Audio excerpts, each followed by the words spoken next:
Makabuluhang araw mula sa mga lumilikha ng pagkain, ang mga magsasaka, mangingisda, kababayihang magbubukid, agricultural workers, mga food producers, at ang mga kasamang nagmamahal, nagmamalasakit sa mga magsasaka. Araw ng protesta, araw ng pagkilos, para saan?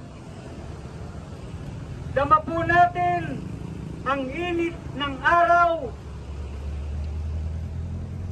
sa Kamaynilaan at kahit na sa kabukiran. Hindi po kailangan ng simpleng monitoring.